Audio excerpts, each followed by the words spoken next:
What's going on, guys? Dottz here, and today I'm bringing you my updated Magicka Necromancer PvP builds for the Elder Scrolls Online Ascending Tide patch. So I have officially joined the ranks of MagCro bombers. I joined them in the Deadlands patch, starting to experiment with a MagCro bombing build, and honestly, it has truly been a blast. It is super fun, and so I wanted to just show you guys the build that I created for myself to do with the MagCro Dark Convergence bombing. I will say that I've tested this build in both battlegrounds and in Cyrodiil, and it works perfectly well in both of those environments. A lot of people will say, oh, builds like this do not work in BGs, but with the way that I kind of set up my skills, the build 100% works in battlegrounds, and I have gotten several really good bombs in BGs, wiping out entire teams by myself, and the build is just super fun. It's super addicting. There's something about just vacuuming in a group of 15 people and blowing them up instantaneously that's extremely satisfying. And so this build does it well. I've had really good success with this. I know other people have had good success with this build after they've run it, and it's been a ton of fun, and I hope you guys do enjoy it today. Like I do always say, though, this is just what I like, what I use, and what works for me. If you guys want to run something else or move stuff around on your MagCro, go right ahead. This is just what I personally have used and found success with. But now, guys, starting it off with the gear. We can't have a bomber without Balorg. So Balorg's going to give us a line of spell damage, and when you use an ultimate, you gain spell damage equal to the amount of total ultimate consumed, and penetration equal to 23 times the amount for 12 seconds. Obviously, we're trying to bomb with our ultimate, and so because of that, you can't really do a build like that as efficiently if you're not using Balorg, because Balorg is going to be giving you the biggest increase to damage when you use your ultimate, giving you more spell damage and allowing you to pen through more of your opponent's defense, because with the way that this build works, we just need one person to die, and then when that first person dies, it'll cause a chain reaction to cause everybody else to die. So Balorg just helps enable that peak damage during our ultimate burst. Now, our back bar 5-piece on the build, which is going to be super important, is going to be Dark Convergence. So Dark Convergence is going to give us a line of maximum magicka, a line of penetration, a line of spell damage, and when you cast an ability that leaves an effect on the ground, it's going to apply a 60% snare that pulls them in after a 1-second delay, and then stunning them for a second, and then after 4 seconds, the enemy will deal magic damage to all enemies in that area, and deal even more damage to enemies within 3 meters of the center, increase it by 50% for each target. This could occur once every 15 seconds, and it scales off the higher of your weapon or spell damage. So Dark Convergence is primarily used to vacuum people in. The damage that it deals for me is like extra. And honestly, I ran this build last patch very successfully when Dark Convergence basically didn't even deal damage, and it worked super well. So now that Dark Convergence got unbugged and now deals damage, the build is just even stronger. But we do not rely on Dark Convergence's damage to kill people. The purpose that it serves is to vacuum everybody into our Colossus ultimate so that they get hit with the Necro Smash, get hit with major vulnerability, and then it opens them up to get easy graveyard synergies to allow them to all take massive damage and then pop from our front bar 5-piece, which is going to be Vicious Death, giving us a line of spell damage and line of magicka, a line of crit chance, a line of pen, and whenever you kill a player, they violently explode for 14.7k flame damage, and they deal that to all the targets within a 5-meter radius, and then this also scales off the higher of our weapon and spell damage. So keep in mind that all these tooltips that we have are going to go up with, major sorcery up, with Balorg procced, with our front bar glyph procced, and so because of that, like, these tooltips are just going to get even higher, and so it's just more damage across the board. And so Vicious Death is what enables that chain reaction burst, which is why we have it on our front bar for where we're hitting that synergy and hopefully where people are dying, because literally if one person dies, it's another 15k plus damage, and then if a second person dies, it's another 15k damage. It just takes one person to die to set off the chain reaction, and with this build, that is extremely easy to do. Now, we do have 2 1-piece bonuses on the build because we are running a front bar back bar, and so we do run the heavy trainee chest. There's a reinforced heavy trainee chest. You absolutely want to run trainee here, because without this, you will be forced into a 5-1-1. And I've run this build with a 5-1-1. It is so squishy as 5-1-1. The reinforced heavy chest enables a nauseating amount of defense, and so because of that, you absolutely want trainee to be on your chest piece as heavy and reinforced. We also then run the Mark and Ring of Majesty on this build. This gives us another 200 spell damage, which again just helps enable even more damage. But most importantly, for me at least, this gives us another 2300 armor, which just lets us be that much tankier. You know, the thing that I like about bombing on MagCro over bombing on like a Nightblade is, like, with Nightblade, you're just going in trying to see how many people you can kill before you die. But with the MagCro, like, you have necro level defense, you know, and so because of that, like, you could actually survive while you do all of this shenanigans, you know. And the Mark and Ring of Majesty plus that heavy gallant chain on the chest piece really enables a ton of defense to allow me to stay alive and actually do all of the bombing shenanigans that I want to do. Now, guys, talking about our traits and everything, we are actually going to be running all impen on our body pieces with that reinforced heavy chest. We are running heavy on the chest and the helmet, medium on the shoulders, and light on the gloves, pants, boots, and sash. We run triglyphs on everything. We want those max resources. We are, of course, running that triple harmony on the jewelry. Okay, no infused bombing animation canceling. This is harmony on the jewelry. So I run one reduced mag cost, just because I do play this as a stage 3 vampire, and so the reduced mag cost just helps me sustain that. And then we run 2 spell damage, of course, but like I said, all harmony on the jewelry. We then run a sharpened berserker lightning staff. Again, we're trying to go for max AoE damage, so the lightning staff is important there. And then we run a defending dark convergence resto staff on that back bar. You can run literally whatever you want as a back bar enchant. You could also run poisons, whether you do drain max stat poisons, or you could do sorcery poisons for even more damage. Totally up to you. As I hover over the wrong ones, you can do sorcery poisons for more damage. It's completely up to you. Just run whatever you prefer, and those can proc off of your light and heavy attacks. Now, guys, moving into our skills here, our first skill is going to be Force Pulse. So Force Pulse is going to deal some Flame Frost and shock damage, and then up to 2 nearby enemies will take magic damage if they're afflicted with a status effect. And, you know, we have good status effect chance application in this build, so we actually will have a really high probability of getting the splash damage from Force Pulse. Now, I run Force Pulse over I think it's called Pulsar here, just simply due to the fact that Pulsar for me is a full send into the AoE bomb, okay? And the problem with Pulsar that I've had is that if the number of targets is not high enough, it deals just such a little amount of damage. Yeah, the mangle is good, of course, but Pulsar is, in my opinion, the full send, like, just Cyrodiil giant group bombing only type of thing. And the thing that I like about Force Pulse is, again, remember, guys, we just need one person to die to get Vicious Death to go off. And so having a single target spammable, in my opinion, really isn't the worst thing to have, honestly, because it just deals that much, you know, damage to that one target. And then again, if everybody's got status effects, it splashes for even more damage. But also, if you're only fighting, let's say 2 or 3 people in a BG or at a resource or something, right? Like, it's so good to have this, because it just means that your pressure isn't horrifically low, or if you're trying to chase down that last target, you have that single target spammable to do that. So for me, I find Force Pulse to be really, really good for this build over Pulsar. I've tested it with both. I highly prefer Force Pulse, and I just feel like it gives me that flexibility to be more than just an giant AoE bomber. I feel like I can do more than just that, just due to Force Pulse. So I highly recommend using this as your spammable. We, of course, are going to run Stalking Blast Bones.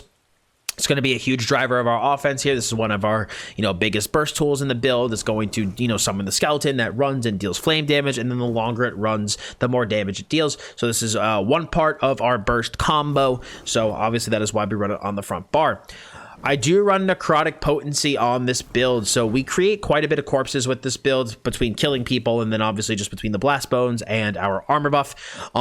And Necrotic Potency gives us 6 ultimate, as well as a heal every second for 2 seconds per corpse that we consume. So you can get a shitload of ultimate with this, especially you take a resource, all the guards die, you use Necrotic Potency. The scales off our maximum health, which is also very respectable. So we get a pretty solid HOD off of this. It also gives us 3% damage reduction, which just makes us that much tankier. But the reason that I like this is because, again, what is the entire build focused around? Bombing with our ultimate. Necrotic Potency gives us a stupid amount of ultimate. And so because of that, it just lets us do that Dark Convergence ultimate bomb more and more and more and more, which is why I really like this skill here.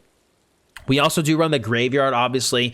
You can't run a MagCro Bomber if you don't run the Boneyard. So this is basically going to put the Boneyard on the ground, deal frost damage over 10 seconds, which we do not care about. What we care about is the synergy. You're an ally standing in the Graveyard can activate the Grave Robber synergy, dealing damage to enemies in the area and healing for the damage done. So this is where the Harmony kicks in. When we hit this synergy, that is our huge burst. And if you combine that with the burst that comes from the Colossus and the major vulnerability, it's just so much damage hitting at once, because you have the Blast Bones going in, you have the Graveyard synergy, you have the Colossus damage, and then all of that is increased by 10% from major vuln. Plus you have Balorg running. It's just it's a stupid amount of damage. And so Boneyard just a huge driver of that offense. Now, I will talk about this here. You can absolutely, if you want, move one of your abilities on your back bar to your front bar and run the Boneyard on the back bar. Me personally, I only proc Dark Convergence off of the Colossus and not off the Boneyard. You can, however, if you want to, put the Boneyard on the back bar and put a different skill on your front bar. It's just going to change the actual rotation when you go to bomb a little bit. But for me, I find it more comfortable on the front bar. I have a much easier time with it on the front bar. But if you want to, I will explain the rotation with it on the back bar. You'll be able to proc Dark Convergence more frequently. But again, the rotation does change a bit. And just for me, with my comfort levels and lag and stuff, I find it preferable to have it on the front bar. So just wanted to mention that here. We also do run Mortal Coil. Mortal Coil is going to give us a heal over 12 seconds, gives us stamina over time, increases our healing done by 3%. It's free, consumes a corpse. The skill is amazing. So it's just one of the primary hots that we have in the build here.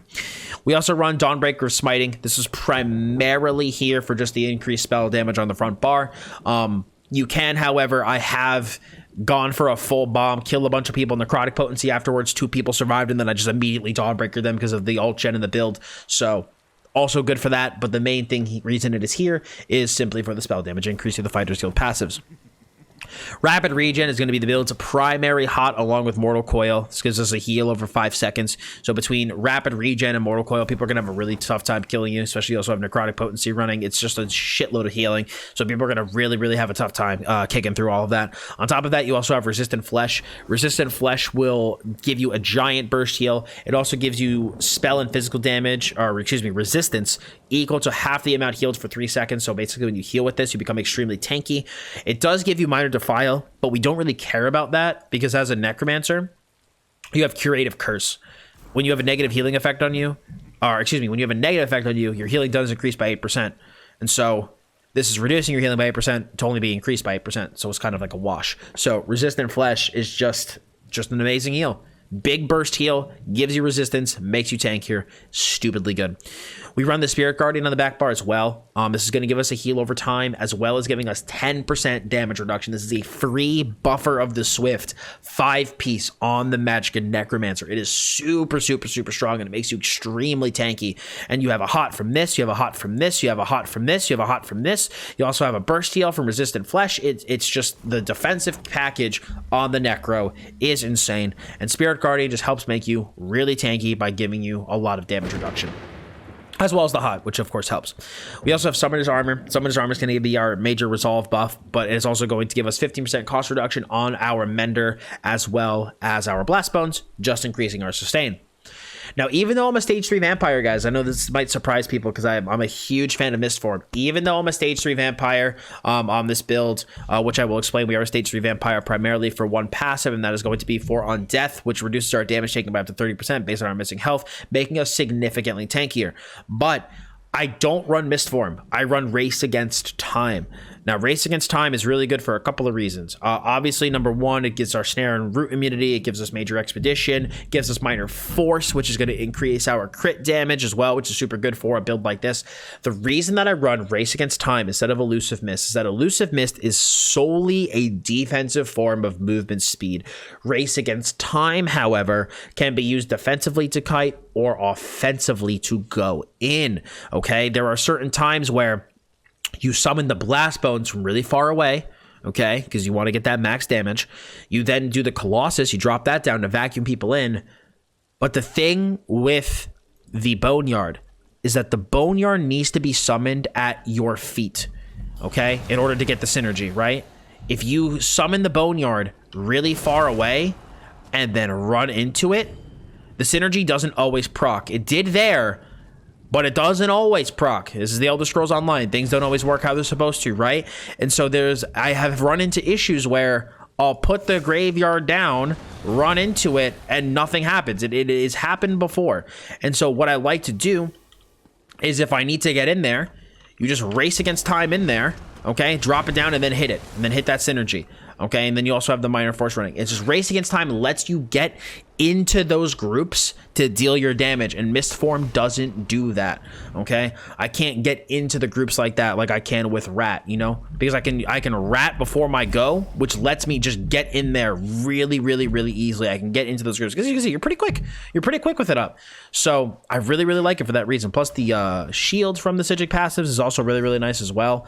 I don't know, maybe they fixed the Avid Boneyard bug, but regardless, I just find Rat helpful because it lets me get into groups much quicker. Like, that's what matters. You want to get up in there, you know, and you can't do that with Mistform. And there's no worse feeling than, you know, you drop your Blast Bones, you have the Colossus go down, and you're like, wait, I'm coming! You know, you're trying to get in there to do the Boneyard Burst, and, like, you're just a little bit late. You know, but with Race Against Time, that's not a problem because you have the Major Expedition getting you in there. You know what I'm saying? So very important skill in my opinion. Better movement skill. And plus, again, Minor Force. Super good for a build like this. It just gets another 10% crit damage, you know? Very, very, very good.